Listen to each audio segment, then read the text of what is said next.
कार्यक्रम के प्रायोजक है कृषि एवं किसान कल्याण मंत्रालय, भारत सरकार। हर जोखिम से निकल कर फसल आए, सुरक्षित हो जाए,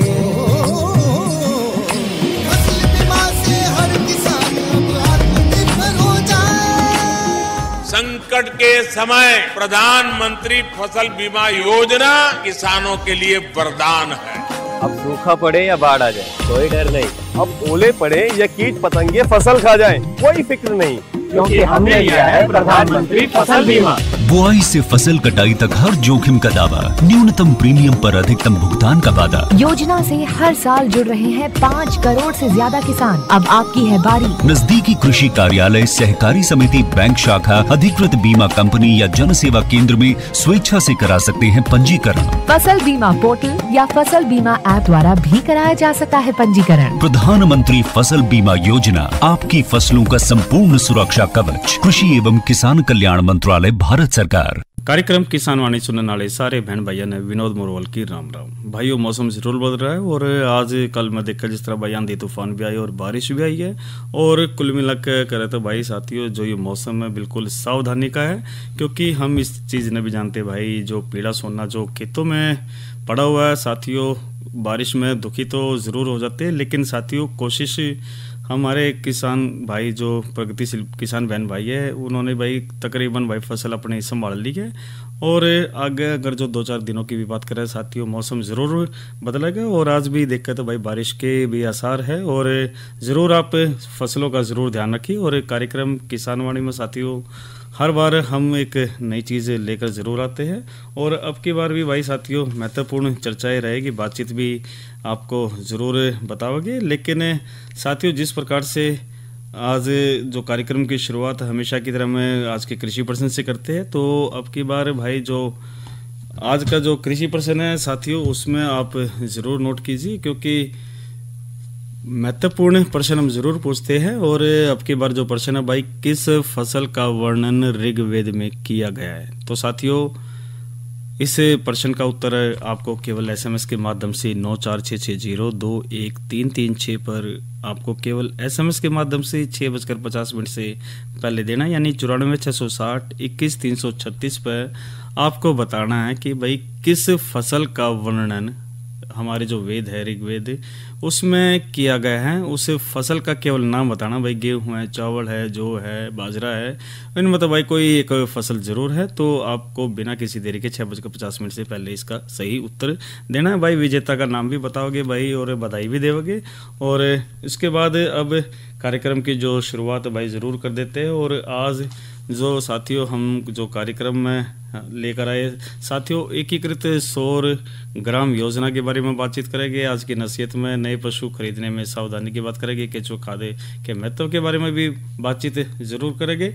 लेकिन साथियों शुरुआत हम एकीकृत सौर ग्राम योजना की करते हैं, और भाई इसकी जब हम बातचीत करते हैं तो साथियों इसमें हमें ये ज़रूर ध्यान रखना पड़ेगा भाई सौर जो ग्राम योजना है क्या है, क्योंकि देखो एकीकृत सौर ग्राम योजना जिसे भाई मॉडल सौर ग्राम के नाम से भी जाना जाता है, इसका भाई उद्देश्य ग्रामीण क्षेत्रों में सौर ऊर्जा को बढ़ावा देना है।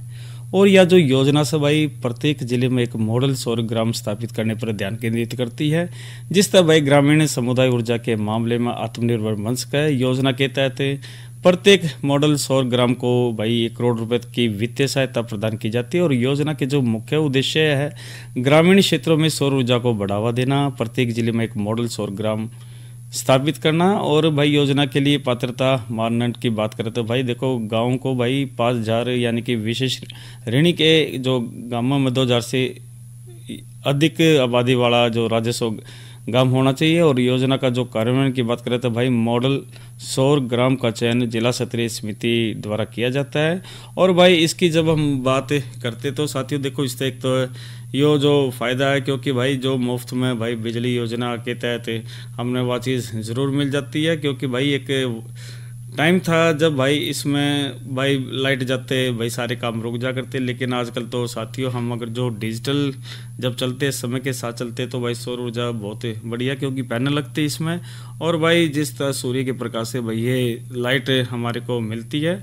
और जब हम इसकी बात करते तो साथियों जो करते कि भाई रोशनी भी होती है और अपडेट भी हम ज़रूर रहते हैं, क्योंकि साथियों ये जो जितने भी कार्य है ये भाई हमारे लिए है, क्योंकि दिन रात की विद्युत आपूर्ति से भाई कृषि उपभोक्ताओं को असुविधा भाई होती, विशेषकर भाई रात में। और इसी तरह साथियों जो सब्सिडी वाले कृषि बिजली राज्य सरकार और उच्च भुगतान करने वाले औद्योगिक उपभोक्ताओं पर भी भाई थोड़ा सा बोझ डालती है। इसलिए साथियों ये जो उपभोक्ताओं को सोलर रूफटॉप चिल्लर आवेदकों के प्रसंस्करण में देरी का जो सामना करना पड़ता भाई अब तो नहीं करना पड़ता, जिससे भाई दक्षता के लिए भाई इसमें जो कार्य हो रही है। और इसकी जब समाधान की बात करते हैं तो साथियों देखो, एक तो ग्रामीण पंचायत अधिकारी को जो सहित जिला स्तरीय जो समिति प्रभावी कार्यान्वयन और नियमित समीक्षा सुनिश्चित करती है, और इसी तरह भाई पूरे गांव को भी लाइट ज़रूर मिलती है और भाई दूसरे पर हम निर्भर रहना नहीं पड़ता, और भाई इसमें कम खर्चा भी आता है। साथ के साथ भाई योजना जो सरकार के माध्यम से राज्य सरकार के द्वारा केंद्र सरकार द्वारा भाई सब्सिडी भी ज़रूर दी जाती है, जिससे भाई थोड़े पैसा में हमारा काम चल जाता है। और भाई देखो इसके जो परिणाम है बहुत सुखद है, क्योंकि साथियों जब लाइट हमने सूर्य के प्रकाश से जो मिलती है सौर पैनल से मिलती है तो साथियों इसमें खर्चा भी कम आता है और अपना एक अधिकार भी होता है, कई जगह तो हम बेच भी सकते हैं इसको। और भाई इसी तरह भाई जो थोड़ा सा ध्यान हम ज़रूर कर सकते हैं, क्योंकि सौर ऊर्जा होगी तो भाई इसमें हमने बेनिफिट ज़रूर है होगा। और प्रधानमंत्री सूर्य पर मुफ्त बिजली योजना की भी बात करें तो भाई प्रधानमंत्री सूर्य घर मुफ्त बिजली योजना केंद्र सरकार द्वारा चलाई जा रही है, और इस योजना के तहत भाई स्वच्छ ऊर्जा को बढ़ावा देने और पारंपरिक बिजली के स्रोत पर निर्भरता कम करने के लिए भाई प्रोत्साहित भी किया जाता है। सरकार सोलर पैनल लगवाने के लिए भाई 78,000 रुपये तक की सब्सिडी भी दे देती है। और भाई इसी तरह जो बात अन्य करें तो सौर ऊर्जा का भाई जो मुख्य उद्देश्य ये है कि सौर ग्राम योजना एक परिवर्तनकारी पहल है, जिसका उद्देश्य ग्रामीण क्षेत्रों में स्थायी और विकेंद्रीकरण सौर ऊर्जा समाधान प्रदान करना है, और गाँव का भाई जो 100% सौरकरण सुनिश्चित करके भाई ये अविश्वसनीय बिजली आपूर्ति और महंगी ग्रिड अवसंरचना की चुनौती का समाधान से। तो साथियों इसमें हमने ज़रूर पहल करनी चाहिए और इसमें ज़्यादा से ज़्यादा हमने इसमें भाग लेना चाहिए। तो साथियों ये तो बात करी हमने सौर ऊर्जा की एकीकृत सौर ग्राम योजना की, और आज की नसीहत की भी बात ज़रूर करेंगे। लेकिन साथियों जो मौसम की हम ज़रूर जानकारी ज़रूर आपको समक्ष रखते हैं, क्योंकि साथियों देखो मौसम है उसमें साथियों अपडेट ज़रूर हमने रहना चाहिए। और जो आज का अधिकतम तापमान है साथियों अधिकतम 31 और न्यूनतम की बात करें तो 18 डिग्री सेल्सियस से रिकॉर्ड किया गया। इसी तरह भाई आने वाले 24 घंटे की भी हम बात करें तो अधिकतम 35 और जो न्यूनतम है 19 डिग्री सेल्सियस से रहने की संभावना है। और भाई आने वाले जब कार्यक्रम की ही बात करें तो साथियों कल भाई रविवार है और कार्यक्रम हम इसमें लेकर आते हैं भाई थारी चिट्ठी मारे गीत। और भाई इसी तरह साथियों जो सोमवार को हम जो कार्यक्रम अन्नदाता प्रस्तुत करेंगे उसमें जो चर्चा का हमारा विषय रहेगा राष्ट्रीय कृषि विकास योजना और नई फसल नई उमंग में बात हम करेंगे बाजरा की बिजाई में सावधानियां। और इसी तरह साथियों जानकारी प्राकृतिक खेती की भी देंगे, क्योंकि वो भी बहुत ज़रूरी है, और जीवामृत बनाने की विधि व उपयोग के बारे में बताओगे। और साथियों अब चर्चा दूसरी करेंगे, लेकिन भाई लोक संगीत भी ज़रूर करेंगे। और भाई आज तो भाई देखो हनुमान जयंती भी और खूब भंडारे भी हुए और लोगों ने दान पुण्य भी करा। तो सबसे पहले भाई इसकी आपको बहुत बहुत बधाई शुभकामनाएं, और एक परम पिता परमेश्वर से प्रार्थना करते हैं भाई आपका जो कृषि क्षेत्र है वो दिन चुगनी रात दुगनी करे और हमेशा ही तरक्की रहे और भाई मान सम्मान भी बढ़ता रहे। तो साथियों अब ये सुनते हैं रागनी। एक बार भिखारी आया थारे दर्शन का तेसाया, कोई होगा लुकमा का मैं वो कह रहा अंदर आना से बार भिखारी आया थारे दर्शन का तेसाया, कोई होगा लुकमा का मैं वो कह रहा अंदर आना से बार भिखारी आया।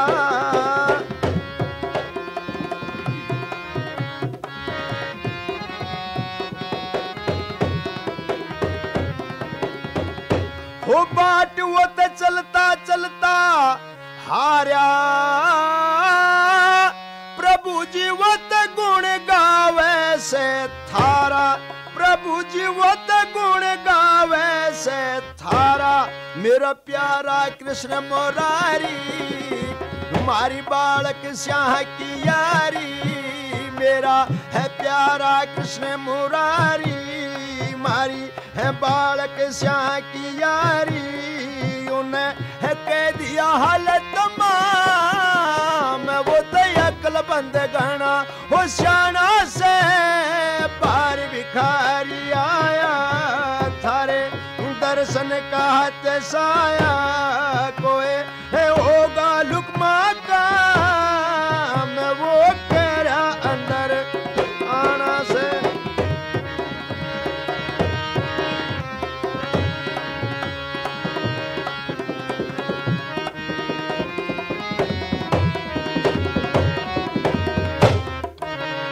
वो सुंदर चेहरा मीठी बोली, खड़े न दयान बतेरी होली, खड़े न दयान बतेरी होली। हो बोली शान बहुत सर मारा, माथे पे तिलक लगारा, बोली है शान बहुत सर मारा, माथे पे तिलक लगारा। वो दिखे सच्चा श्याम युग ब्राह्मण के सा, हो बाणा से पार भिखारी आया, थारे दर्शन का तिसाया, वो है होगा लुकमा का, मैं वो कह रहा अंदर आना से।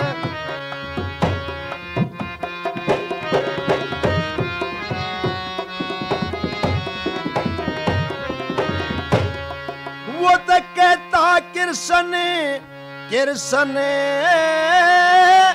फेट लू तो फिर हो जिया प्रसन्न, फेट लू तो फिर हो जिया प्रसन्न।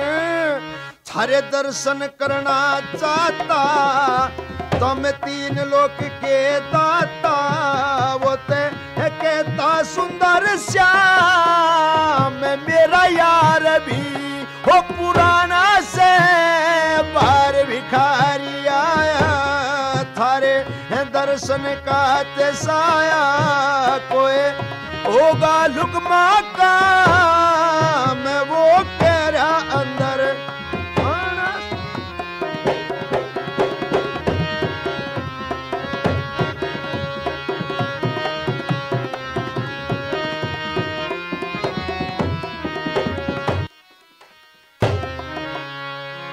कह जगन्नाथ रटो भवानी मात, हो शर सतगुरु जी का हाथ, शर सतगुरु जी का हाथ।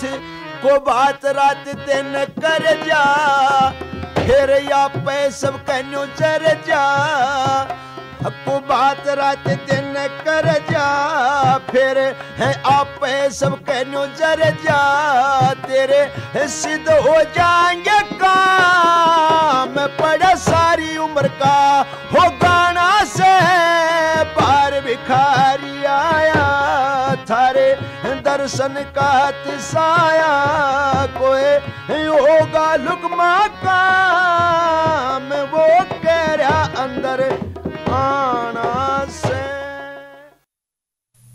तो साथियों ये तो हमने रागनी सुनी, ये राजा जी मैंने छुट्टी दी, और वास्तव में एक किस्सा भी। और साथियों हमारे जो संस्कृति होती है, हमारी जो बातचीत, हमारी जो बोली में कोई भी चीज़ आ जाती है तो साथियों वो बेहतर लगती है। और साथियों हमेशा हम जो हमारे प्रगतिशील किसान बहन भाई हैं उनके पास जाकर हम बातचीत भी करते हैं और उनसे सुझाव भी लेते हैं, और भाई किस प्रकार की परेशानियां हैं, किस प्रकार से उनकी प्रगति है, वो सारी बात करती है। ऐसे ही साथियों हमने एक जो प्रगतिशील किसान गांव मनौली सोनीपत से है राई के अंदर, और उनसे दिनेश कुमार से हमने बातचीत ज़रूर करी थी।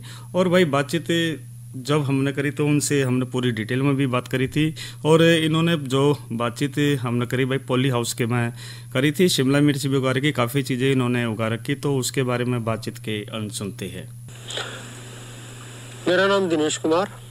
आप जो देख रहे हैं ये शिमला मिर्च की खेती है लाल पीली की, और ये पॉली हाउस में इसकी खेती हम कर सकते हैं।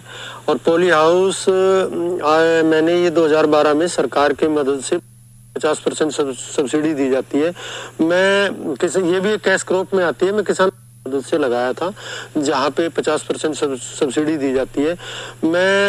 ये भी कैश क्रॉप में आती है। मैं किसान भाइयों को ये सलाह देनी चाहूँगा कि जो पढ़े लिखे बच्चे हैं, वेल एजुकेटेड है और रोजगार में नहीं है, उनके लिए एक बहुत बढ़िया एग्री बिजनेस का ये एक साधन है।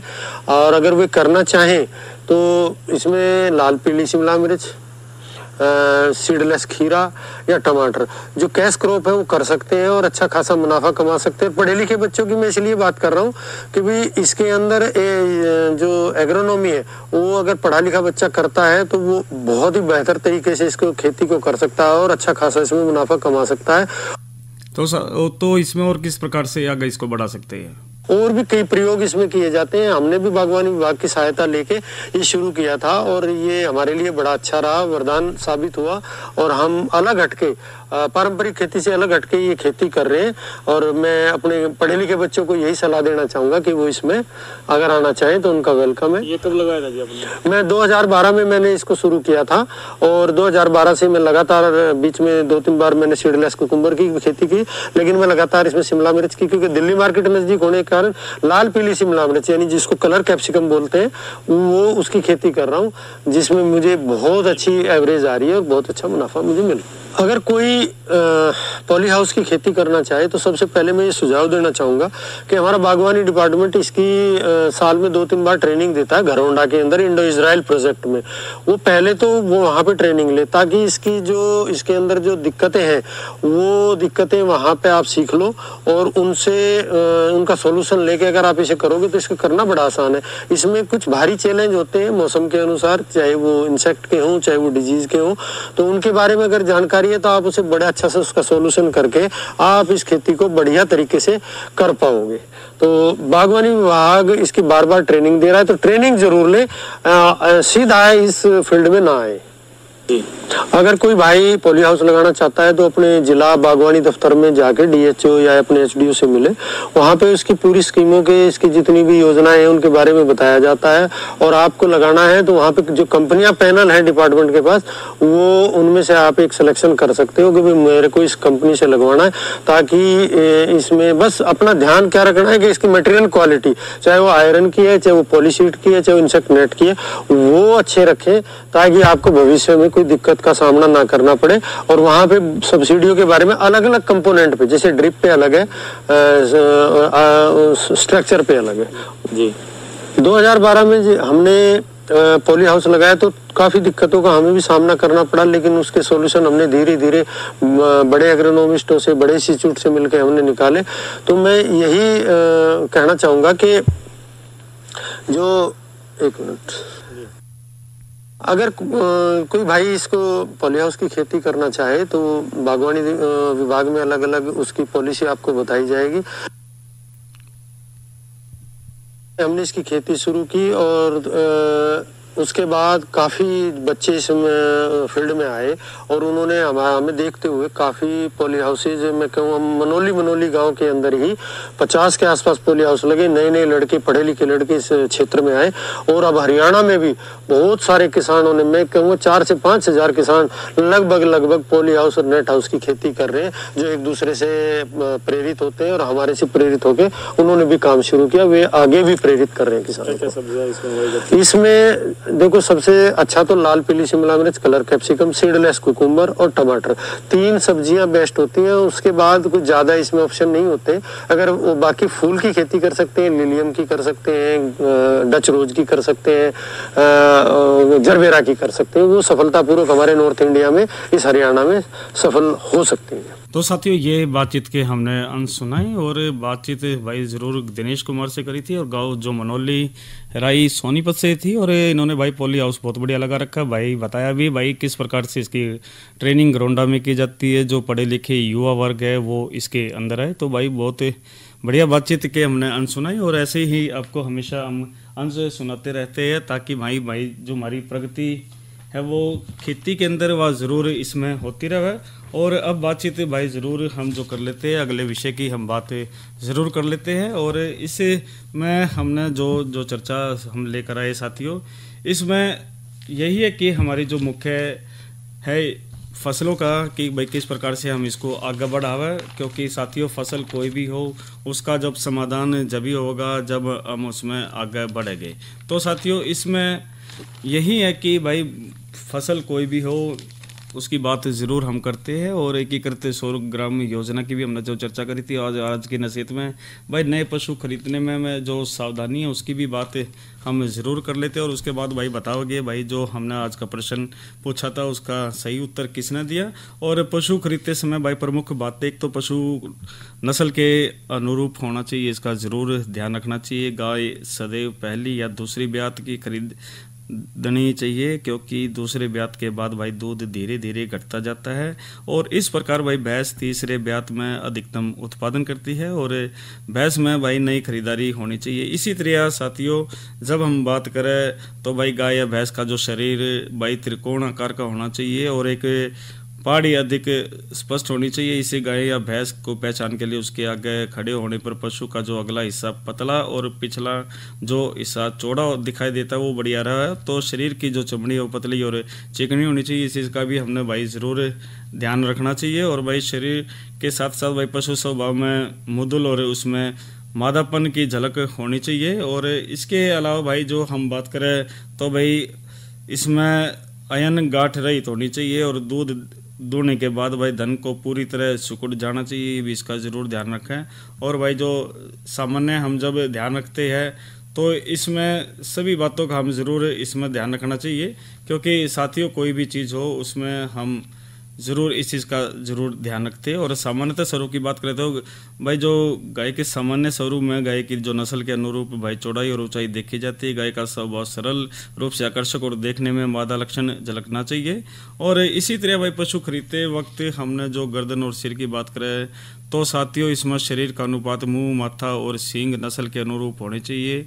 और गल कंबल और अद्रव वक्ष पतला और अतिरिक्त वसा रहित गर्दन लंबी और पतली होनी चाहिए। आंखें बड़ी और चमकीली होनी चाहिए। कान चौकना चौड़ा मुंह और सुदृढ़ जबड़ा और मजबूत दांत अधिक उत्पादकता का भाई घोतक है। और इसी तरह साथियों जब हम अन्य बात करें तो शरीर के जो अगले भाग की तो लंबी चमड़ी, उभरी हुई बड़ी बड़ी पसलियाँ और उभरा हुआ तलपट पशु के भीतरी अंगों को सुविकसित होना प्रकट करता। और इसी तरह साथियों जब हम बात करें तो भाई एक तो दूध ग्रंथियों का विकास की बात करें तो चिकना, लचीला और सुविकसित थनदार और बड़ा अयन होना चाहिए। अयन के दोनों तरफ एक प्रकार की भाई शिराई होती है जिन्हें भाई दूध शिरा कहते हैं। और ये जितनी उभरी हुई और टेढ़ी मेढ़ी होगी भाई गाय उतनी ही दूधारू होगी। दूध दूहने के बाद अयन को भाई पूरी तरह सिकुड़ जाना चाहिए। चारों थन की जो दूरी और आकार बराबर होना चाहिए भाई, वो भी ज़रूर हमने ध्यान रखना चाहिए। और गांठ रहित मुलायम अयन और प्रकट करता है। और इस प्रकार से भाई जब हम पशु खरीदो तो भाई इसमें ये जो छोटी छोटी बातें हैं इसका हम ध्यान करके भाई हम अपने पशु से लाभ ले सकें। तो साथियों ये कुछ बातचीत हमने ज़रूर करी थी। और भाई इसी तरह साथियों हमने जो आज का जो कृषि प्रश्न भी भाई ज़रूर पूछा था। और भाई वो जो यही था कि भाई ऋग्वेद की जब हम बात करते हो भाई इसमें भाई कौन सी फसल का भाई जिक्र हो रहा है। और भाई कोई भी फसल हो जब उसकी बातचीत करते हैं तो साथियों सारी जानकारी हमने ज़रूर होती है। और भाई जो सही प्रश्न का जो सही उत्तर साथियों हमारे को मिले हैं, केवल 2-3 जवाब हमारे पास ज़रूर आए। और इसी तरह साथियों जो कोई भी जवाब हो साथियों अगर जो उसमें सही उत्तर है तो भाई ज़रूर हमको बता देना चाहिए। और हमारा जो प्रश्न शुरुआत में हमने करा था भाई किस फसल का वर्णन ऋग्वेद में किया गया, और भाई इसका सही उत्तर है गेहूँ। और भाई इसी तरह जो सही उत्तर है प्रोफेसर डॉक्टर जयसिंह खनगवाल भाई ये रोहतक से हमारे पास इसका सही जवाब आया है।